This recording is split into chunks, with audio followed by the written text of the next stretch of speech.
Hello everyone and welcome back to my channel. I'm going to be sticking with the Bosch Tarot for this reading. That is the Bosch Tarot. For those who are interested, it is based on paintings by Hieronymus Bosch.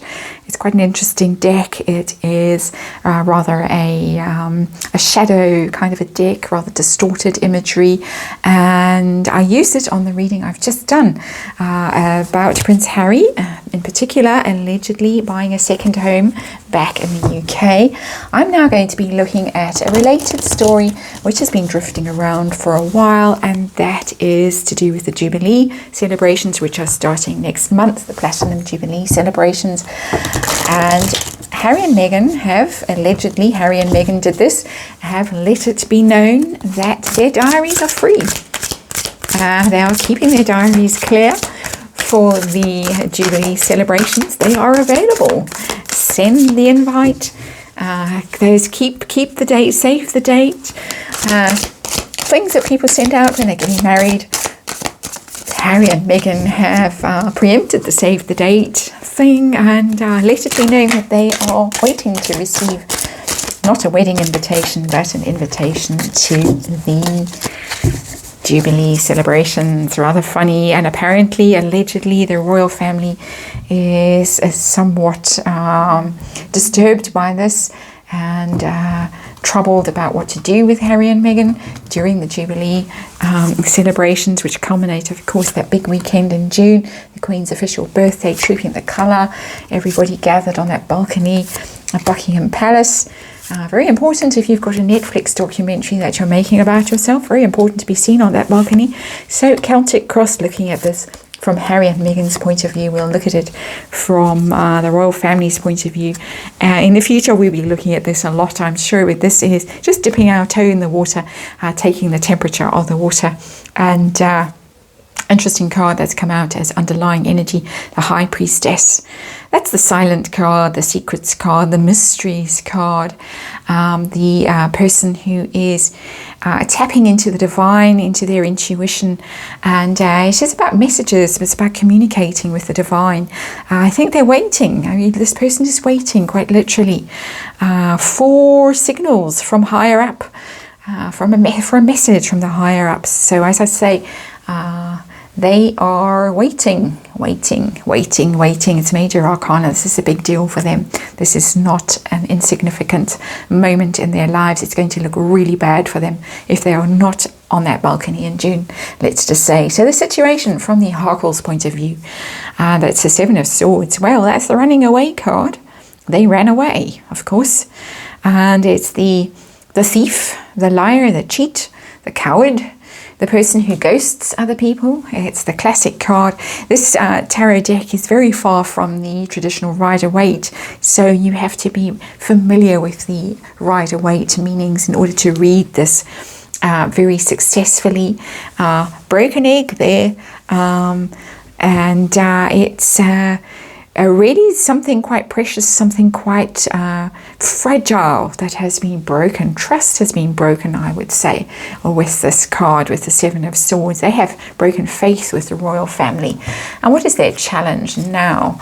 As if that isn't bad enough, their challenge is the Knight of Swords, and that is a swift action. The Knight of Swords wants to come charging back, come flying in, and to be seen very publicly with that Knight of Swords character. It's rather a bizarre creature, but very swift moving. Their challenge is to return. Their challenge is, how are they going to do this? How are they going to act? How are they going to make this happen?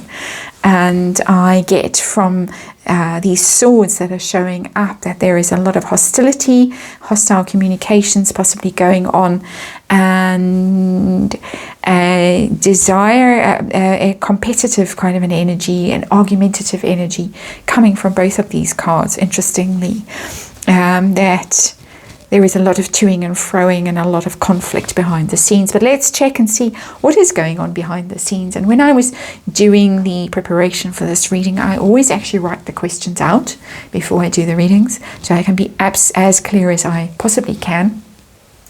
For universe to give me the clearest answers possible. And in brackets I wrote Princess Anne, because she seems to be the one who is in charge of the Jubilee celebrations, organising everything. What's going on behind the scenes? Is she going to show up? And we get the King of Pentacles in reverse. So Princess Anne, no, isn't showing up. But the King of Pentacles in reverse is showing up, and that is Prince Harry in reverse, Earth sign man, and his plans and schemes, his plans to make money, not bearing fruit. He has not been able to provide for his family. I have just been discussing the King of Pentacles in a Harry context in the reading I've just done on his allegedly buying a second home back in the UK. He thought that he was going to print money, that he was going to be very influential in business circles, in Silicon Valley circles, with foundations, with the Clintons, the Obamas, all the rest of it. He was going to be so important. He was going to be revered. He was going to be so stable, so wealthy, or in reverse. This is about money. This is about failing, literally failing to provide for his family, because the King of Pentacles is the husband, the provider, in a very conventional view of a family dynamic, which nowadays is frowned upon, but when the tarot started, wasn't frowned upon, so many centuries ago. So he hasn't provided, he hasn't made money, and now he is in trouble. And of course, if you've got Netflix breathing down your neck and saying, where is our content? We paid you, or we have a deal with you for $100 million or whatever it is. If you want your $100 million, you better provide us with some content. Appearing on that balcony at Buckingham Palace, and not the back row of that balcony, but right in the front, right next to Her Majesty the Queen. That is first prize for Prince Harry and for Meghan Markle, of course. So their focus with this, clearing their diaries for this, is the Six of Swords in reverse. It's interesting cards are popping up that came up in that reading. Six of Swords in reverse is the not able to travel overseas card. When it comes in the upright, it is leaving your troubles behind you and sailing away, sailing towards calmer waters, getting away from the past, putting distance between yourself, literal distance between yourself and difficulty, very often by moving overseas. It's in the reverse. Which means that it doesn't look like that invitation has come. It doesn't look like they have been invited to travel, to get on a plane and join the royals at their celebrations. Not yet anyway. So, very interesting what happened in the past with this. This is the Ten of Wands in reverse.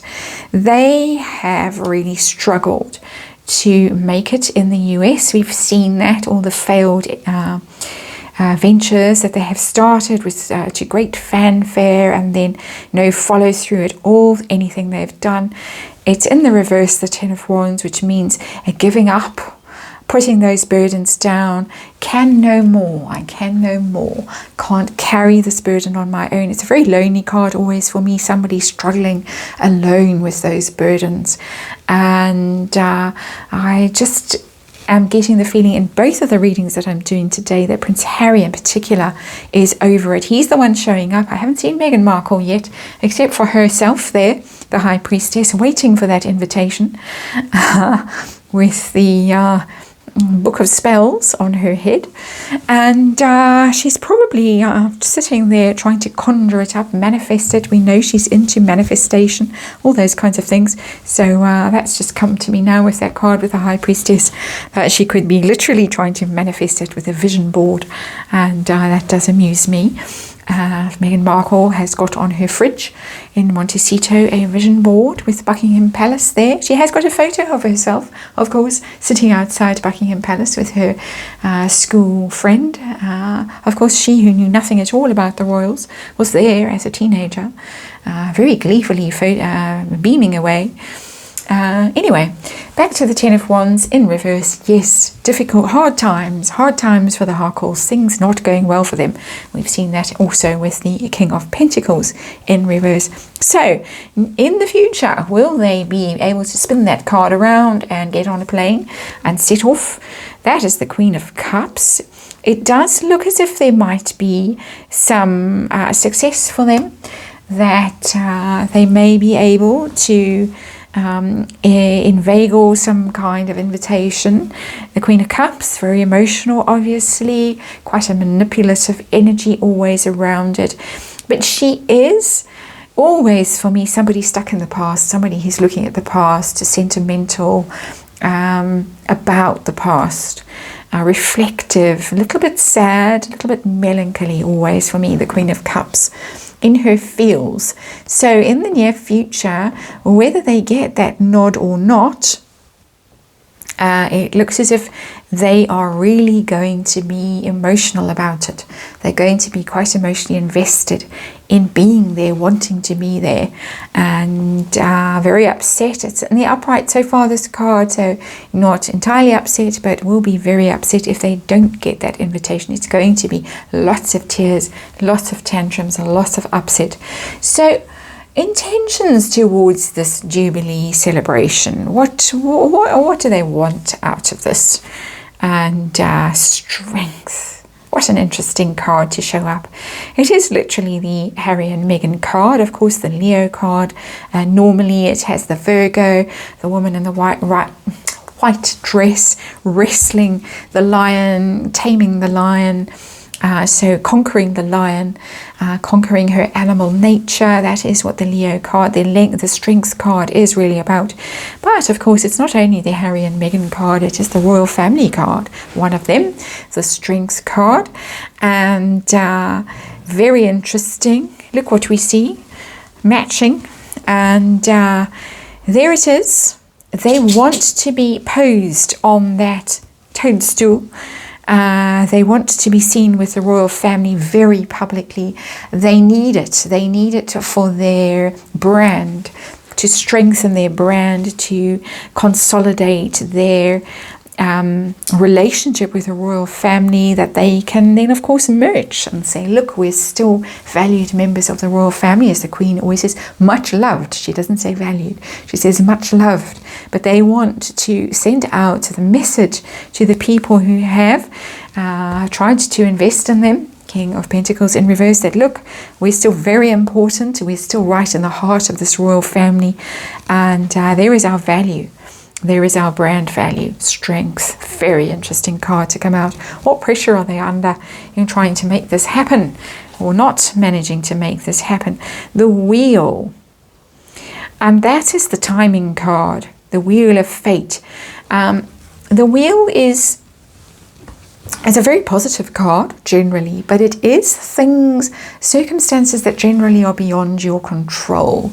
It has something of karma about it, the wheel. The wheel turns, you get what you deserve. Sometimes you're up, sometimes you're down, and round it goes. And it's not your hand that spins that wheel, or except by virtue of your actions have some effect on how the wheel spins, but it is universe that spins that wheel, and you are just traveling on that wheel.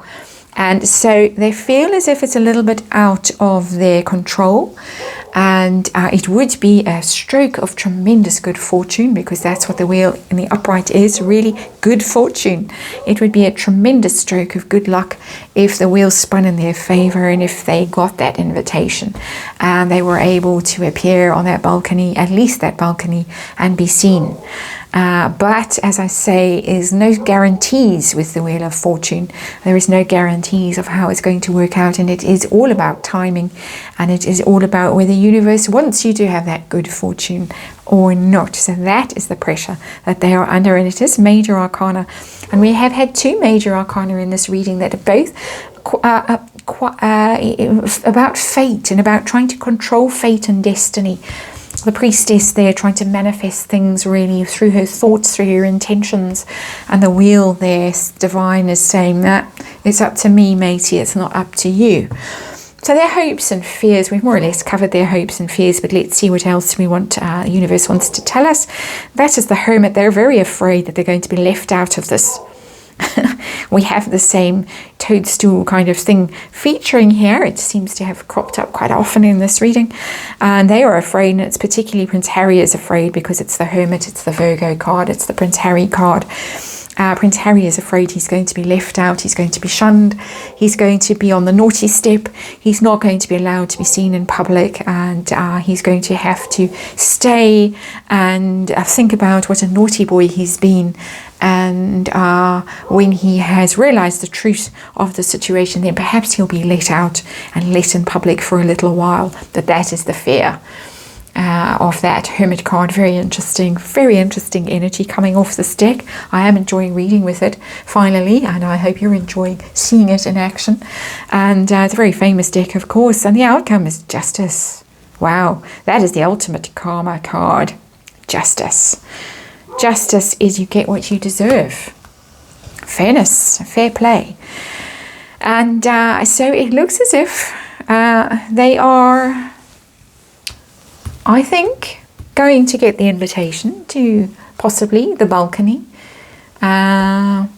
Blue dress, matching energy there. They're hoping for it. It looks like it might come. They're going to clutch onto it, a precious treasure that's going to come, and they are going to be able to peep out. Hello, here we are, waving at everybody on the balcony. If they are very good, if they are very, very good, but only in the amounts that they are deemed to deserve. So there's going to be fairness. I think the Queen herself is going to be very fair about this, and not to say, no, you can't come. They are much loved members of the royal family, remember. It's the Queen's official birthday. It is a public event. It is a very important event. Family all gathered there. And I suppose if one rather troublesome son is allowed to be on the balcony, Prince Andrew, will he be? Then a troublesome grandson and his equally troublesome wife will have to be allowed on the balcony too. But it's going to be done in a way that I think they are going to feel those invisible handcuffs on them. Shackles somehow. Justice there. Justice in some way is going to be meted out to them. Back at the balcony, hardly seen, left out of the photo that is always put in the press afterwards, which shows the important royals gathered around the Queen, Harry and Meghan cut out of that on the sidelines. Possibly. That's the energy I'm getting from this. It's not a big celebration. It's not happy. It's not we won. It's not victory. Not at all. It's you get what you deserve. And I have said in recent readings that the Queen seems to be tidying up, making some difficult decisions so that Prince Charles has a clear run when he takes over. And this to me has her energy all over it, that she is the one who is going to be making the decision. It's not a Princess Anne decision, it's the Queen saying, yeah, but on my terms, not on yours. And this is the pressure that they are under, that wheel being spun but not by their hand. Their actions, their Seven of Swords have, of course, triggered things, but they are not in control of where that wheel turns and where it stops and what happens to them while they are on it. Very interesting reading. I certainly thought so anyway. Thank you as ever for watching, for supporting this channel, and I will hopefully see you again on the next reading.